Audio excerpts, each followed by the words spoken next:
Welcome to steno dictation. Dictation 5 second बाद शुरू होगा। स्टार्ट। बांग्लादेश में एक और हिंदू की हत्या से यही स्पष्ट हो रहा है कि वहां चुन चुनकर हिंदुओं को निशाना बनाया जा रहा है। हिंदुओं की हत्याओं का सिलसिला कायम रहने के बाद भी वहां की अंतरिम सरकार न्यूनतम गंभीरता का परिचय देने से इनकार कर रही है। नोबेल पुरस्कार विजेता मोहम्मद यूनुस के नेतृत्व वाली अंतरिम सरकार हिंदुओं की हत्याओं को या तो सांप्रदायिक हिंसा मानने से इनकार कर दे रही है या फिर दोषियों के खिलाफ कार्रवाई की खोखली बातें करके कर्तव्य की इतिश्री कर ले रही है। वह कुछ घटनाओं को आपसी रंजिश या दुर्घटना भी बता दे रही है। उसे यह आभास होना चाहिए कि अराजक माहौल आपसी रंजिश भुनाने का जरिया बनता है।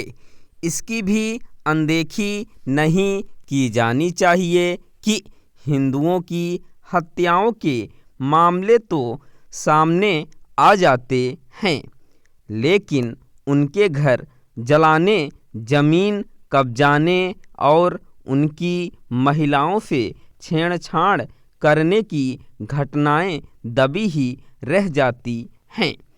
बांग्लादेश में हिंदुओं के खिलाफ माहौल कितना विषाक्त हो गया है, इससे समझा जा सकता है कि वहाँ हिंदू अधिकारियों कर्मचारियों को लांछित किया जा रहा है और हिंदू नेताओं को चुनाव में भाग लेने से रोकने की भी कोशिश की जा रही है।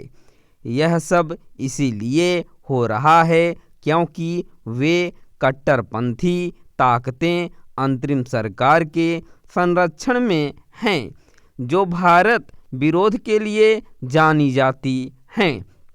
हिंदुओं को प्रताड़ित करने के लिए वहां उनके और भारत के खिलाफ सुनियोजित अफवाहें भी फैलाई जा रही हैं।